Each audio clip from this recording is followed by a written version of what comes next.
کرم مانگتا ہوں، عطا مانگتا ہوں، الہی میں تجھ سے دعا مانگتا ہوں، کرم مانگتا ہوں، عطا مانگتا ہوں، الہی میں تجھ سے دعا مانگتا ہوں۔ اب ہمارے دوست، ہمارے بھائی پیر قبلہ سید دلیر بادشاہ صاحب آپ سے خطاب فرمائیں گے۔ پیر سید دلیر بادشاہ صاحب۔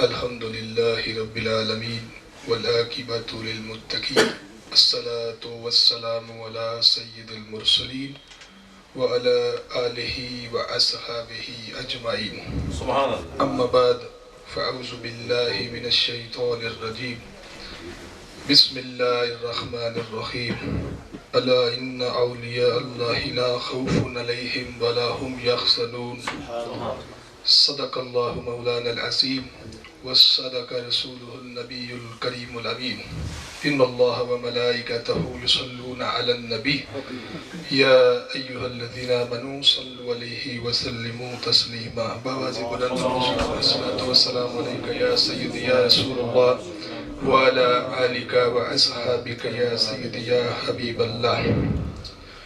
حمد باری تعالی اور آقا علیہ السلام کی بارگاہ بے کس پناہ میں درود و سلام کا نذرانہ پیش کرنے کے بعد اللہ رب العالمین کی بارگاہ میں دعا ہے کہ رب العالمین مجھے صحیح اور حق بیان کرنے کی توفیق عطا فرمائے۔ آمین۔ اور الحمدللہ آج کی یہ روحانی وجدانی محفل آستانہ عالیہ، سوروردیہ، سرداریہ، مخدومیہ، حسینیہ، جلالیہ، نقش بندیہ، مجددیہ، المعروف چنڈے والی سچی سرکار برمنگھم میں انعقاد پذیر ہے، اور یہ دو نسبتوں سے قائم ہے۔ ایک آقا علیہ السلام کا میلاد پاک اور دوسری سرکار غوث اعظم کی 11ویں شریف کے حوالے سے۔ اور سب حضرات کا تہ دل سے شکریہ ادا کرتا ہوں کہ آپ سب اپنے وقت نکال کر آئے، اور آج کی اس محفل کی سرپرستی پیر سید وقار علی شاہ بخاری صاحب فرما رہے ہیں، اور آج کی اس محفل کی رونق اور اس کی جو صدارت فرما رہے ہیں ہمارے محترم بزرگ دربار عالیہ موڑا شریف کے سجادہ نشین پیر جانزیب بادشاہ قاسمی دامت برکاتہم عالیہ، جن کی ہم زیارت بھی کر رہے ہیں، اور ہمارے دینہ کی دوسری شخصیت پیر نجیب الرحمن نقش بندی فیض پوری دامت برکاتہم عالیہ، اور تمام حضرات کا دل سے شکریہ ادا کرتا ہوں۔ اور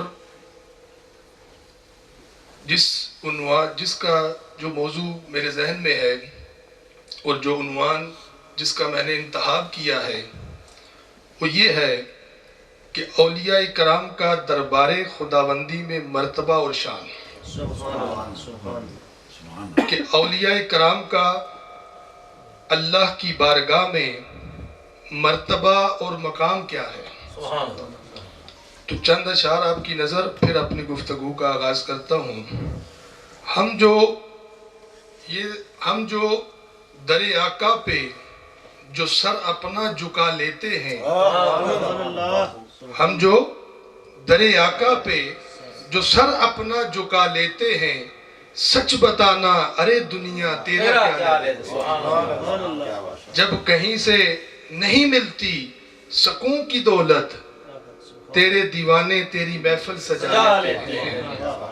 غم کے ماروں کا طبیب ہو نہ کرو کوئی علاج، ہم غم عشق نبی سے ہی دعا لیتے ہیں۔ نعرہ تکبیر، نعرہ رسالت، نعرہ حیدری، نعرہ تحقیق۔ وقت کی قید نہیں ہے یہ کرم کی باتیں، جب بھی سرکار کی مرضی ہو بلا لیتے ہیں۔ گنبد خضرا خدا تجھ کو سلامت رکھے، دیکھ لیتے ہیں تجھے پیاس اپنی بجھا لیتے ہیں۔ جب سے دیکھا ہے نیازی و ریاض الجنہ، ہم تو گھر بیٹھے ہی جنت کا مزہ لیتے ہیں۔ اور شان اولیاء میں اللہ اللہ کیے جانے سے اللہ نہ ملے، اللہ والے ہیں جو اللہ سے ملا دیتے ہیں۔ درویش اللہ ہوری کہتے ہیں نہ تخت و تاج میں نہ لشکر و سپاہ میں ہے، جو بات مرد کلندر کی بارگاہ میں ہے۔ سامعین محترم، یہ محفل اللہ والوں کی محفل ہے، یہ محفل بڑی برکت والی محفل ہے، یہ محفل اللہ کے خاص بندوں کی محفل ہے، یہ محفل مولا علی کی محفل ہے، یہ محفل غوث جلی کی محفل ہے، یہ محفل خواجہ اجمیری کی محفل ہے، یہ محفل علی حجویری کی محفل ہے، یہ محفل میرے علی کی محفل ہے، یہ محفل قطب الدین کی محفل ہے، یہ محفل فرید الدین کی محفل ہے، یہ محفل نظام الدین کی محفل ہے، یہ محفل سلطان بہو کی محفل ہے، یہ محفل پیر جماعت علی شاہ لسانی کی محفل ہے، یہ ان کی محفل ہے جن کے بارے میں اللہ فرماتا ہے الا ان اولیاء اللہ لا خوف علیہم ولا هم یحزنون۔ خبردار، اللہ کے ولی ہیں، ان پر نہ کوئی خوف ہے نہ کوئی غم ہے۔ کہہ دو سبحان اللہ۔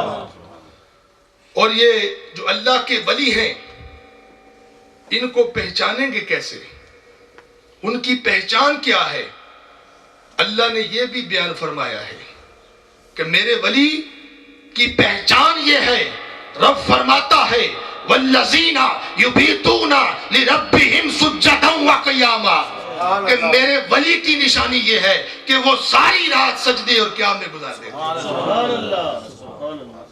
تو رب فرماتا ہے جب یہ کثرت نوافل سے میرا قرب حاصل کر لیتے ہیں، پھر یہ میری صفات کے مظہر بن جاتے ہیں، پھر جب یہ میرے اتنے قریب ہو جاتے ہیں، جب پھر یہ مجھ سے کسی چیز کا سوال کرتے ہیں تو میں ان کو عطا فرما دیتا ہوں۔ پھر کیا ہوتا ہے؟ آنکھیں ان کی دیکھنا میرا، کان ان کے سننا میرا، ہاتھ ان کے طاقت میری، پاؤں ان کے چلنا میرا۔ جب اللہ کا ولی اللہ کے انتہائی قرب میں ہو جاتا ہے، پھر جب وہ اللہ سے کسی چیز کا سوال کرتا ہے تو رب اس کو عطا فرما دیتا ہے۔ آؤ میں بتاؤں کہ اللہ والوں کا مرتبہ اور شان کیا ہے، کہ یہ دنیا میں رہ کر بھی جس طرح مخلوق خدا کی تقدیر کو بدل کر رکھ دیتے ہیں، مرنے کے بعد بھی اسی طرح مخلوق خدا کی تقدیر کو بدل کر رکھ دیتے ہیں۔ بتانا یہ ہے کہ اللہ کا ولی دنیا میں رہے یا قبر میں چلا جائے، دونوں حالتوں میں مخلوق خدا کی مدد کر سکتے ہیں۔ یہ اللہ والوں کی شان ہے، یہ ان کی عظمت اور شان ہے۔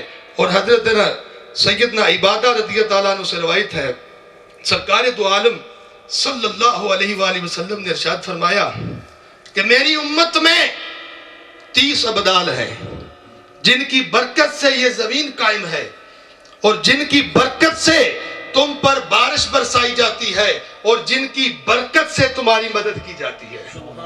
یہ اللہ والوں کا دربار خداوندی میں مرتبہ اور مقام ہے، یہ ان کی شان ہے کہ یہ اللہ والے ہیں جن کی بدولت یہ جہاں آباد نظر آ رہا ہے۔ اللہ اللہ کیے جانے سے اللہ نہ ملے، اللہ والے ہیں جو اللہ سے ملا دیتے ہیں۔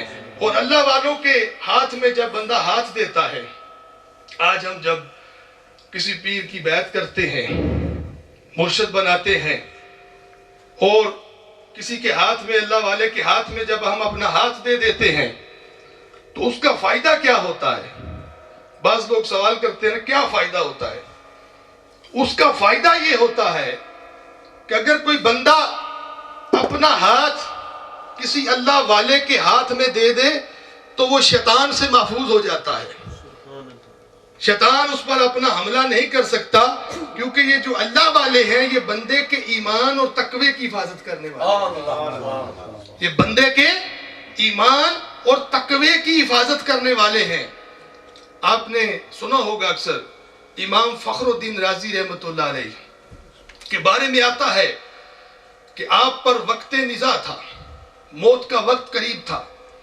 آپ کے پاس شیطان آیا، آ کر کہنے لگا امام صاحب ذرا یہ تو فرمائیے، آپ سے مناظرہ کرنے لگا، امام صاحب ذرا یہ تو فرمائیے کہ خدا کتنے ہیں؟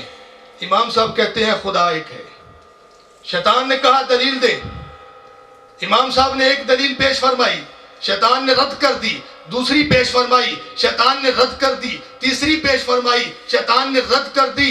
اللہ رب العزت نے امام فخر الدین رازی رحمت اللہ علیہ کو اتنا علم بخشا تھا کہ وقت نزاع کے وقت آپ نے خدا کے ایک ہونے پر 360 دلیلیں پیش فرمائی. شیطان نے رد کر دی کیونکہ وہ بھی فرشتوں کا استاد رہ چکا تھا. تو حضرت امام فخر الدین رازی رحمت اللہ علیہ کے پیر و مرشد، جو بات میں کہنا چاہتا ہوں، پیر و مرشد دور دراز علاقے میں بیٹھے وضو فرما رہے تھے، اپنے مرید کا حالات کو دیکھ رہے تھے.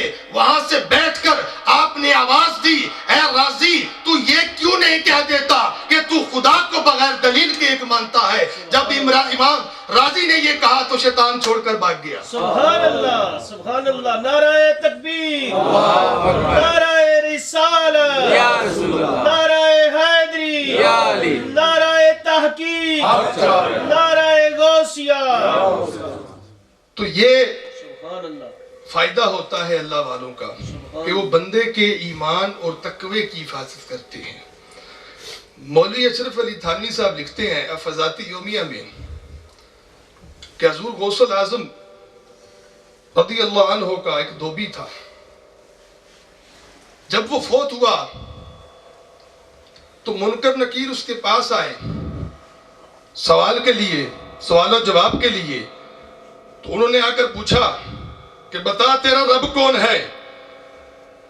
تو اس جو غوث کا دھوبی تھا اس نے کہا مجھے اتنا پتا ہے کہ میں غوث کا دھوبی ہوں، میں غوث کا دھوبی ہوں. اور فرشتے منکر نکیر اسے چھوڑ کر چلے گئے. یہ اللہ والوں کا دربار خداوندی میں مقام ہے، یہ ان کا مرتبہ اور شان ہے. حضرت جنید بغدادی رحمۃ اللہ کے دربار لگا ہوا ہے، اور ایک شخص بہت ہی گناہگار تھا، بڑا فاسق تھا، بڑا فاجر تھا. اتنا گناہگار تھا کہ لوگ اس کو شقی کے نام سے پکارنے لگے. جب کوئی اس کو پکارتا کہتا ہو شقی. ایک دن وہ حضرت جنید بغدادی رحمۃ اللہ کے دربار میں آیا، ایک ساتھ بیٹھا اور اٹھ کر چلا گیا. نہ کلام کیا نہ کوئی بات کی، صرف آیا، آ کر بیٹھا اور چلا گیا.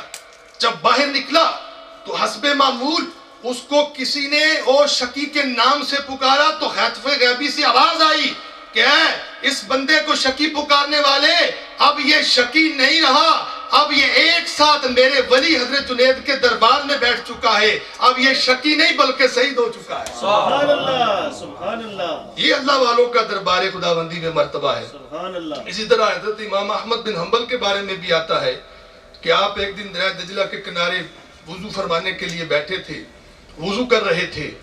ایک بندہ آیا، وہ بھی بڑا فاسق تھا، بڑا فاجر تھا. وہ آیا تو اونچی جگہ بیٹھا، ہاتھ پاؤں دھونے لگا تو اچانک اس کی نظر امام صاحب پر پڑی. جب اس کی نظر امام صاحب پر پڑی تو جہاں وہ بندہ بیٹھا تھا وہ اونچی جگہ تھا، تو دیکھنے میں امام صاحب نیچے باہوں کی طرف نظر آ رہے تھے. اس نے دل میں سوچا میں اتنا گناہگار ہوں، اتنا بدکار ہوں، اور ایک اللہ والے، ایک نیک بندے وہ نیچے بیٹھ کر وضو کر رہے ہیں.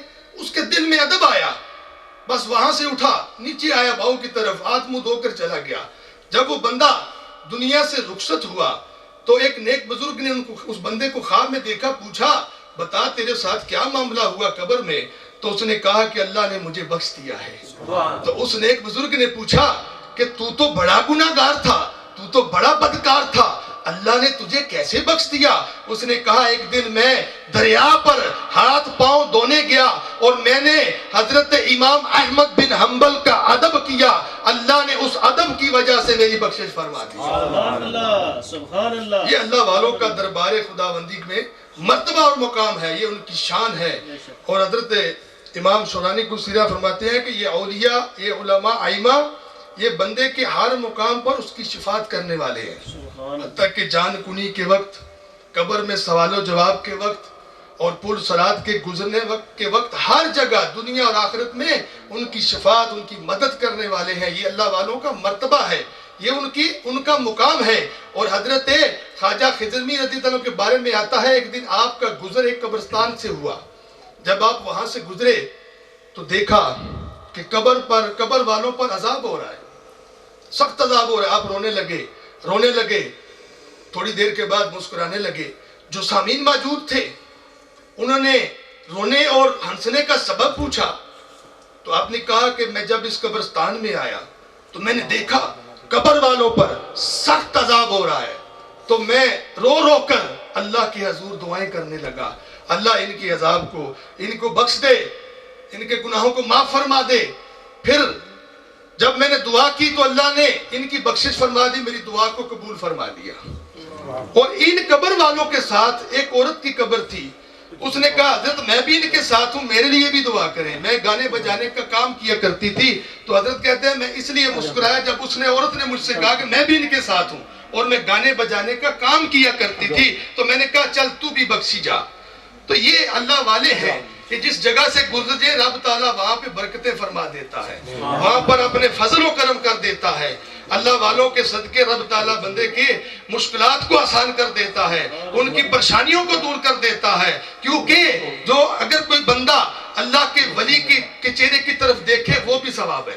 سبحان اللہ، سبحان اللہ۔ اللہ والوں کے چہرے کی زیارت کرنا بھی ثواب ہے، ان کے پاس بیٹھنا بھی ثواب ہے، اور ان کے ساتھ بیٹھ کر دو لقمے کھانا بھی ثواب ہے۔ اور یہ اللہ والوں کا عظمت دیکھیے، ان کی شان تو دیکھیے کہ ان کا جو دربار خداوندی میں مرتبہ ہے کہ پہاڑ ان کا ادب کرتے ہیں، جنگل کے جانور ان کا ادب کرتے ہیں، اور جنگلی جانور ان کا ادب کرتے ہیں، دریا ان کا ادب کرتے ہیں۔ آپ نے حضرت سفینہ کا بھی واقعہ سنا ہوگا کہ جب وہ جا رہے تھے جنگل میں تو راستے میں آگے شیر آ گیا۔ جب شیر آیا اس نے دیکھا تو حضرت سفینہ رضی اللہ عنہ کہنے لگے اے شیر ذرا سنبھل کر، میں نبی پاک صلی اللہ علیہ وسلم کا غلام ہوں۔ جب آپ نے یہ کہا تو شیر نے سر کو جھکایا، اس نے کہا کہ میں رسول اللہ کے غلاموں کا غلام ہوں۔ سبحان اللہ۔ یہ اللہ والوں کا دربار خداوندی میں مرتبہ اور مقام ہے، یہ ان کی عظمت اور شان ہے۔ حضرت بہاؤالدین زکریا ملتانی کے بارے میں آتا ہے کہ ایک دن آپ پر کچھ علماء کرام نے سوالات شروع کر دیے، بحث چھڑ گئی کئی مسئلہ باتوں پر۔ تو دوران بحث ان علماء نے حضرت بہاؤالدین زکریا ملتانی کے سامنے یہ سوال رکھ دیا کہ حضرت ذرا یہ تو فرمائے کہ ولایت کسے کہتے ہیں، ولایت کسے کہتے ہیں؟ تو بہاؤالدین زکریا ملتانی فرمانے لگے اپنی آنکھوں کو بند کر لو۔ ان سب علماء نے اپنی آنکھوں کو بند کر لیا، جب بند کر لیا تو کہا کھولو۔ جب انہوں نے آنکھوں کو کھولا تو دیکھا ان کو بیت اللہ شریف کی زیارت ہو گئی۔ تو بہاؤالدین زکریا فرمانے لگے اے علماء اسے ولایت کہتے ہیں، اسے ولایت کہتے ہیں۔ یہ ہے اللہ والوں کا مرتبہ اور مقام۔ اللہ کیے جانے سے اللہ نہ ملے، چڑھ نہیں سکتا سیڑھی کے بغیر۔ آج تو جتنے کام دیکھ لیں بغیر وسیلے کے ہوتے ہی نہیں، کہیں جانا ہو تو گاڑی، کتنے کام ہیں جو سارے وسیلے کے ساتھ ہوتے ہیں۔ تو کچھ لوگ کہتے ہیں نہیں جی بدعت ہے، ڈائریکٹ اللہ سے مانگو، اس طرح کی من گڑت کہانیاں پیش کرتے ہیں۔ تو اللہ کیے جانے سے اللہ نہ ملے، اللہ والے ہیں جو اللہ سے ملا دیتے ہیں۔ اس پر بہت سے دلیل، لیکن ایک چیز عرض کروں گا، سب اپنی زبان سے لفظ اللہ پکاریں، اللہ اللہ، اونچی آواز میں، کوئی شرمائے نا، اللہ۔ اب ذرا غور کریں کہ جب آپ نے اللہ پکارا تو نیچے والا ہونٹ اوپر والے ہونٹ سے نہیں ملا، نیچے والا ہونٹ اوپر والے ہونٹ سے نہیں ملا، تو اب اپنی زبان سے آپ سب محمد پکاریں، محمد۔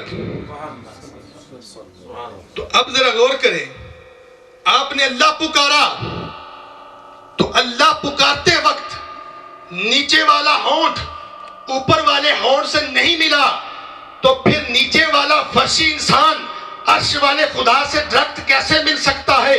جب آپ نے محمد پکارا تو اشارہ اس طرف ہے کہ بندہ ساری زندگی اللہ اللہ کرتا رہے، اللہ نہ ملے گا، محمد ایک دفعہ پکارے گا، رب کی قربت 2 دفعہ نصیب ہوگی۔ نعرہ تکبیر، نعرہ رسالت، نعرہ حیدری، نعرہ تحقیق، نعرہ غوثیہ۔ تو یہ ہے سبحان اللہ، اللہ والوں کا مرتبہ اور مقام کہ رب تعالیٰ سے بھی جس نے مانگنا ہے اس نے سر کو در مصطفیٰ پر جھکانا ہے۔ سبحان اللہ، کوئی اللہ بھی اسے نہیں دیتا۔ اگر بندہ نمازیں پڑھے، روزے رکھے، حج کرے، زکاتیں دے، جتنے مرزم کی محبت نہیں تو اس کی نمازیں کسی کام کی نہیں۔ اللہ اس بندے کی دعا کو قبول نہیں فرماتا جس دعا میں آقا دو عالم صلی اللہ علیہ وآلہ وسلم پر اول آخر درود شریف نہ پڑھا جائے۔ کو جس نے اللہ سے بھی لینا ہے تو اللہ نے فرما دیا کہ میرے محبوب کے وسیلے سے، سبحان اللہ، میرے محبوب کا وسیلہ لے کے آ۔ تو اب 2 روایتیں اور پیش کرتا ہوں، پھر آخری کل باتیں کر کے اجازت لوں گا کیونکہ آپ کو بھوک بھی لگی ہوگی، کافی دیر ہو گئی ہے۔ تو ویسے تو کہنے کو بہت کچھ ہے۔ تو حضرت عمر فاروق سے روایت ہے کہ جب حضرت آدم علیہ السلام سے لفظ سرزد ہوئی تو اب 350 سال اللہ کی بارگاہ میں روتے رہے اور دعا کرتے رہے کہ مولا میری مغفرت فرما دے، میری دعا کو قبول کر لے۔ ایک دن حضرت آدم علیہ السلام نے اللہ کی بارگاہ میں عرض کی، اے اللہ تجھے تیرے محبوب محمد مصطفیٰ کا واسطہ میری مغفرت فرما دے۔ تو اللہ نے فرمایا، اے آدم علیہ السلام تو نے محمد مصطفیٰ صلی اللہ علیہ وآلہ وسلم کو کس طرح پہچانا؟ ابھی تو ہم نے ان کو جستن پیدا ہی نہیں فرمایا۔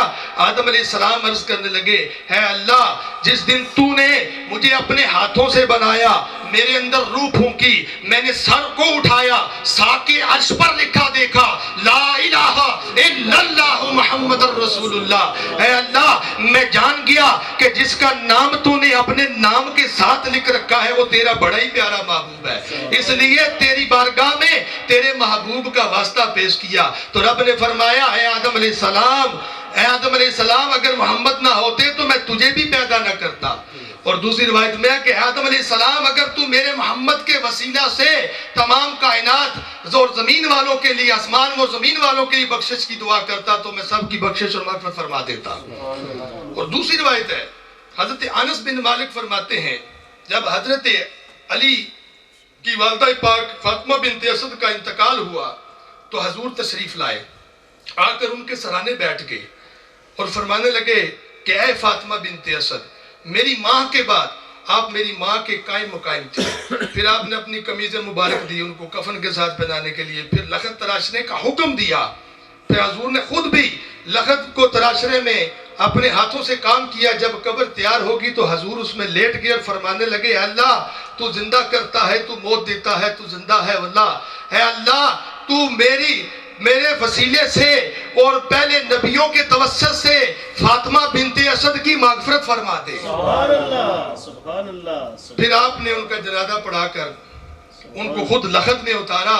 یہ دونوں روایتوں کو سنانے کا میرا مقصد یہ ہے کہ یہ واضح طور پر یہ اعلانیہ بات ہے کہ اللہ کی بارگاہ سے نبیوں کے وسیلے سے مانگنا یہ مسلک انبیاء ہے، اور جو اس سے روکتا ہے وہ صراط مستقیم سے روکتا ہے۔ دعا مانگنا مسلک انبیاء ہے اور جو اس سے روکتا ہے وہ صراط مستقیم سے روکتا ہے۔ سامعین محترم، اسی طرح سرکار اعلیٰ حضرت عظیم علی برکت کے ملفوظات میں آپ فرماتے ہیں کہ 2 مولوی تھے، علماء سے معذرت کے ساتھ 2 مولوی تھے، تو ان کے اندر ایک شوق پیدا ہوا کہ ایک بستی میں ایک اللہ کے ولی رہتے ہیں، ان سے ملاقات کا شوق پیدا ہوا۔ انہوں نے تیاری کی شام عشاء کے وقت وہاں پر پہنچے. وہ پیر صاحب آئے, اللہ کے ولی, انہوں نے آ کر عشاء کی جماعت کرائی, نماز پڑھائی. وہ مولوی دونوں پیچھے کھڑے ہو گئے, نماز پڑھی. تو یہاں سے یہ بات بھی واضح ہوتی ہے کہ جو اللہ کا ولی ہوتا ہے وہ نمازی ہوتا ہے, سبحان اللہ, بے شک. اور جو بے نمازی ہو وہ والا تو ہو سکتا ہے لیکن ولی نہیں ہو سکتا. بے شک. آپ نے اگر دیکھا ہے داتا علی حجویری کے پاس جائیں, دربار پر حاضری دیں, وہاں بھی آپ کے مزار کے ساتھ مسجد ہے. بے شک. خواجہ اجمیر کے دربار کے ساتھ مسجد ہے, مجدد پاک کے دربار کے ساتھ مسجد ہے, اور جو گیا ہے سرکار دو عالم کے در پر, وہاں بھی سرکار کا روزہ مسجد نبوی کے ساتھ ہے. سبحان اللہ. تو بتانا یہ ہے کہ جو ولی ہوتا ہے وہ نمازی ہوتا ہے, اور جو بے نمازی ہو وہ ولی نہیں ہوتا. اگر کوئی بندہ جب کسی اللہ والے کی قبر پر فاتحہ کے لیے جاتا ہے, فاتحہ پڑھتا ہے, دعا کے لیے جاتا ہے, تو وہ ان کی قبروں سے آواز آ رہی ہوتی ہے, آنے والے دیکھ ہمارے شب و روز اللہ کے گھر میں گزرے ہیں, اللہ کی یاد میں گزری ہیں, ہم نے راتوں کو اٹھ کر تہجدیں پڑھی ہیں. اور جب بندہ مدینہ پاک جاتا ہے تو سرکار کے روزے سے آواز آ رہی ہوتی ہے, اے آنے والے میرے غلام امتی دیکھ میرا ڈیرا بھی مسجد میں ہے, میرے ابو بکر کی آرام گاہ بھی مسجد میں ہے, میرے عمر کی تربت بھی مسجد میں ہے. اے آنے والے تو بھی مسجد سے محبت کر تاکہ فلاح دارین اور لقائے مولا اور حب مصطفیٰ تجھے بھی نصیب ہو جائے. سبحان اللہ, سبحان اللہ, سبحان اللہ. یہ مولوی جو تھے, میں عرض کر رہا تھا, اس اللہ کے ولی کے پاس گئے ملنے کے لیے. وہ اللہ کے ولی تھے, عمر کی وجہ سے وہ بوڑھے ہو چکے تھے, قرآن کے الفاظ وہ صحیح طرح ادا نہیں کر پاتے تھے. تو جب نماز پڑھی ان دونوں مولویوں نے, تو دونوں کے دل میں بدگمانی پیدا ہوئی کہ اچھا اللہ کے ولی ہے, ہم اتنی دور سے آئے ہیں تو ان کو تو تجوید نہیں آتی, ان کو تو سیدھا قرآن پڑھنا نہیں آتا. ان کے دل میں بدگمانی پیدا ہوئی. اگر اللہ علم کی دولت دے دے تو ہر کسی پر اپنا رعب نہ جماؤ, اگر 4 حرف علم کے آ جائے. اسی طرح ایک منطقی مولوی بھی تھے, ان کا حال یہ تھا کہ انہوں نے 4 دن ابھی کوئی نئی منطق پڑھی تھی, تو وہ کوئی بات کرتا نا, سلام کے بعد کہتے کہ ارے بھائی تو نے منطق پڑھی ہے, تو بندہ آگے سے کہتا مولوی صاحب مجھے تو نہیں پتا, حالانکہ منطق پڑھنا کوئی فرض اور واجب نہیں ہے. تو وہ ہر بندے سے پوچھتے کہ تم نے منطق پڑھی ہے, وہ کہتا نہیں. تو مولوی صاحب کہکا لگاتے, ہنستے, مذاق اڑاتے, ارے تو نے تو ساری عمر ضائع کر دی. اسی طرح وہی منطقی مولوی ایک دن کشتی پر سوار ہو گئے. جب ملا کشتی چلانے لگا بات چھڑ گئی. مولوی صاحب کو تو عادت پڑی ہوئی تھی ہر ایک سے پوچھنے کی تو نے منطق پڑھی ہے کہ نہیں. تو انہوں نے کشتی والے سے بھی پوچھ لیا کہ ارے اے ملا کشتی چلانے والے, کیا تو نے منطق پڑھی ہے؟ تو کشتی والا کہنے لگا حضرت میں تو کشتی چلاتا ہوں, میں نے منطق نہیں پڑھی. تو مولوی صاحب کہنے لگے کہ ارے پھر تو نے ساری عمر ضائع کر دی. ہنسنے لگے. اب جب تھوڑی دیر گزری کشتی بنور میں آئی, دولے کھانے لگی, تو کشتی والے نے مولوی صاحب کا چہرہ دیکھا, خوف سے متغیر ہو گیا. تو کشتی والا پوچھنے لگا مولوی صاحب آپ کو تیرنا آتا ہے؟ مولوی صاحب کہنے مجھے تیرنا نہیں آتا. وہ کشتی والا کہنے لگا پھر مولوی صاحب آپ نے ساری عمر ضائع کر دی. اگر مولوی کے پاس بیٹھو تو زبان کی حفاظت کرو, اور اگر اللہ والوں کے پاس بیٹھو تو دلوں کی حفاظت کرو, کیونکہ یہ جو اللہ والے ہوتے ہیں دلوں کے بھید جاننے والے ہوتے ہیں, یہ بندے کے دلوں کے جاسوس ہوتے ہیں. اسی طرح وہ دونوں مولوی جب ان کے دل میں بدگمانی پیدا ہوئی, سوچا کہ اب تو رات ہو گئی ہے, اب رات یہی گزارنے, صبح گھر چلے جائیں گے. اور جو اللہ کے ولی تھے ان کو پتہ چل چکا تھا کہ ان مولویوں کے دلوں میں بدگمانی پیدا ہو گئی ہے.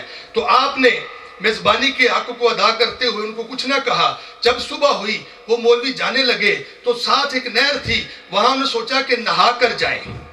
وہ لنگوٹیاں باندھ کر دریا میں اترے نہانے کے لیے. جب نہا چکے سردی تھی, باہر نکلے تو دیکھا کہ شیر بیٹھا ہوا ہے کپڑوں پر. اب کیا کریں؟ مولوی گھبرا گئے. انہوں نے کہا کہ اگر دریا کے باہر آئے تو شیر مار دے گا, اور زیادہ دیر پانی میں رہے سردی سے مر جائیں گے. اللہ والے کی نگاہ بصیرت دیکھ رہی تھی.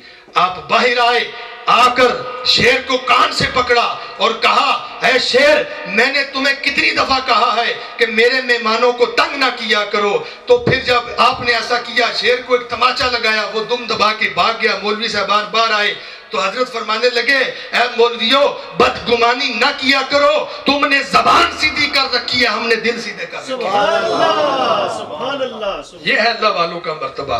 نگاہ ولی میں وہ تاثیر دیکھی، بدلتی ہزاروں کی تقدیر دیکھی، تجھ کو بتاؤں کہ در پاک سے کیا ملتا ہے، اگر کرم کی نظر ہو تو خدا ملتا ہے۔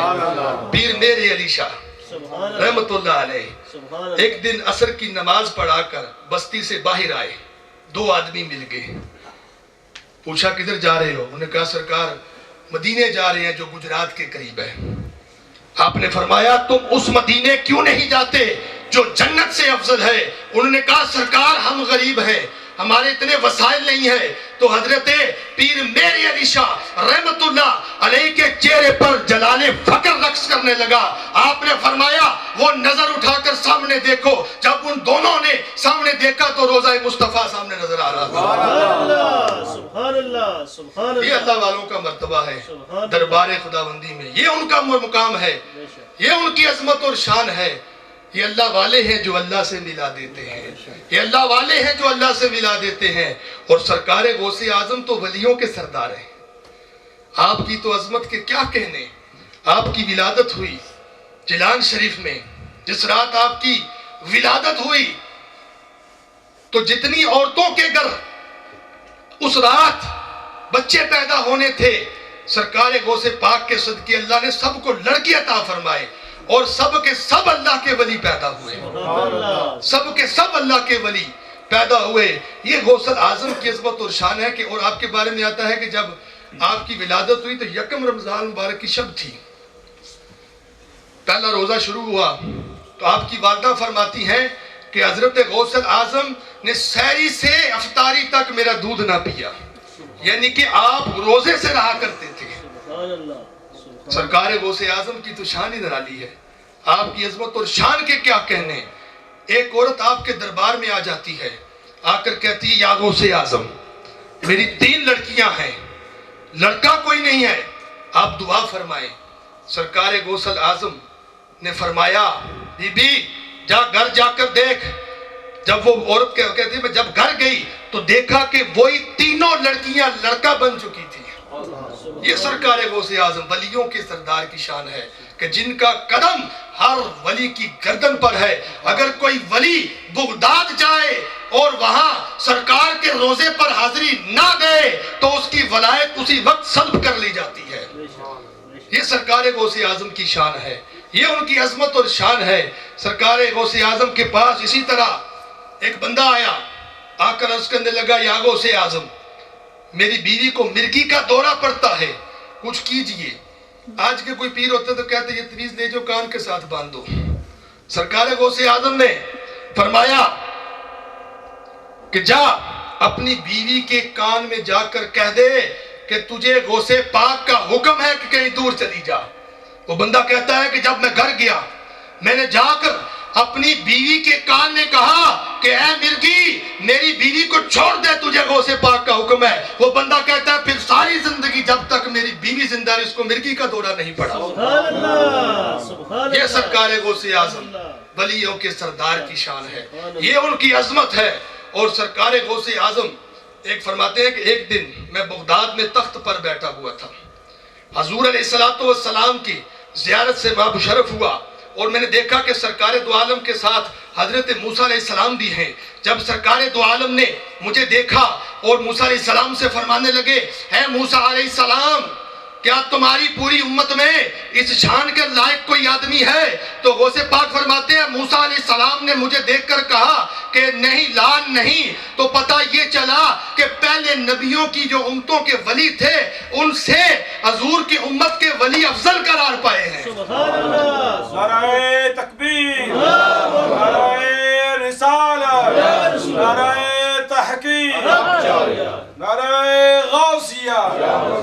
تو سامعین محترم سرکار غوث اعظم کی شان تو دیکھیے، اور آپ عالم دین بھی ہیں، ساری زندگی حصول علم کے لیے دین کے لیے آپ نے وقف کی، اور آج دیکھ لیں کہ ہزاروں سینکڑوں سال گزر جانے کے بعد بھی آپ کے مزار پر روشنیاں ہی روشنیاں ہیں۔ یہ سب کس کی بدولت ہے؟ یہ علم دین کی برکت سے ہے۔ کیونکہ شاعر کہتا ہے نہ وزیراں دے نہ امیراں دے دیوے بلدے صدا فقیراں دے، دیوے بلدے صدا فقیراں دے۔ آپ دیکھ لیں داتا علی حجویری بھی نامور عالم دین تھے، ہزاروں سال گزر جانے کے بعد بھی آج بھی دیکھ لیں مخلوق خدا کس طرح جاتی ہے حاضری دینے کے لیے، اور تمام اولیاء علماء بھی ہیں۔ دیکھ لیں غوث پاک عالم دین تھے، داتا علی حجویری عالم دین تھے، پیر میر علی شاہ عالم دین تھے، شاہ احمد رضا خان عالم دین تھے، مجدد پاک عالم دین تھے۔ دیکھ لیں کہ اللہ نے ان کے درجوں کو بلند فرمایا ہے جنہوں نے علم حاصل کیا ہے، اور اللہ فرمایا والذین اوتوا العلم درجات، اللہ نے درجے ان کے بلند فرمائے جنہوں نے علم دین حاصل کیا، دین کی بقا کے لیے، اللہ کی رضا کے لیے اور حضور کی ثنا کے لیے، دین کی سربلندی کے لیے جنہوں نے اپنی زندگیوں کو گزارا، اور اللہ والوں کی تو شان ہی نرالی ہے۔ آخری بات عرض کر کے کہ ان کا مقام اور مرتبہ، میرا عنوان تھا دربار خداوندی میں کیا ہے، وہ عرض کیا۔ اب آخری بات کہ جب یہ اگر ایک بندہ دیکھیں وہ شکی تھا، حضرت جنید کے دربار میں گیا، وہ شہید ہو گیا، امام احمد بن حنبل کا ادب کیا تو وہ بھی بخشا گیا، یہ اللہ والوں کا مقام ہے۔ اب ذرا سنیے کہ اگر کوئی بندہ اللہ کے ولی کا جنازہ پڑھ لے تو رب اس کی بھی بخشش فرما دیتا ہے۔ سبحان اللہ، یہ اللہ والوں کا مقام ہے، سبحان اللہ، یہ ان کی شان ہے کہ ان کا کوئی جنازہ بھی پڑھ لے تو اللہ اس کی بھی بخشش فرما دیتا اپنے ولی کے صدقے۔ تو اسی طرح حضرت خواجہ سری سختی رضی اللہ عنہ کے بارے میں آتا ہے کہ جب آپ کی وفات ہوئی، دنیا سے گئے، دنیا سے پردہ فرمایا، تو ایک شخص آپ کے جنازے میں حاضر تھا، وہ جنازہ پڑھ کے آیا، رات کو حضرت خواجہ صاحب کو خواب میں دیکھا، خواجہ صاحب سے پوچھا حضرت آپ کے ساتھ قبر میں کیا معاملہ پیش آیا؟ تو خواجہ صاحب نے فرمایا اللہ نے مجھے بھی بخش دیا، اور جس نے میرا جنازہ پڑھا رب نے ان سب کی بھی بخشش فرما دی ہے۔ سبحان اللہ، یہ اللہ والوں کا مقام ہے۔ سبحان اللہ، اب کوئی بندہ یہ نہ کہ شاہ صاحب نے یہ بات اپنی طرف سے کہی ہے، سبحان اللہ، سبحان کہ اللہ، اس پر میں حدیث بھی پیش کرتا ہوں سبحان اللہ، کہ جو بات عرض کی ہے کہ اگر کوئی اللہ والوں کا جنازہ پڑھ لے تو رب تعالیٰ اس کی بھی بخشش فرما دیتا ہے۔ حضرت ابن عباس رضی اللہ عنہ سے روایت ہے کہ سرکار تو عالم نے ارشاد فرمایا کہ مومن کو جو سب سے پہلے تحفہ دیا جاتا ہے وہ یہ ہے کہ اگر اس کے جنازے میں کوئی شرکت کرے اس کو بھی بخش دیا جائے۔ سبحان اللہ، سبحان اللہ، تو یہ اہل سنت والجماعت کا عقیدہ ہے کہ اللہ کے ولی اپنے قبروں میں زندہ ہے۔ سبحان اللہ، بے شک، اور کوئی کہتا ہے مال والا اچھا ہے، کوئی کہتا ہے دولت والا اچھا ہے، کوئی کہتا ہے امیر اچھا ہے، کوئی کہتا ہے سفیر اچھا ہے۔ میرے دوستو قسم ہے رب ذوالجلال کی محمد کے در کا فقیر اچھا ہے، محمد کے در کا فقیر اچھا ہے، غلامی دے سوا کچھ بھی نہ منگے، بڑی شان محمد دے گدا دی۔ اللہ تعالیٰ سے دعا ہے کہ رب العالمین میری حاضری کو اپنی بارگاہ میں قبول و منظور فرمائے۔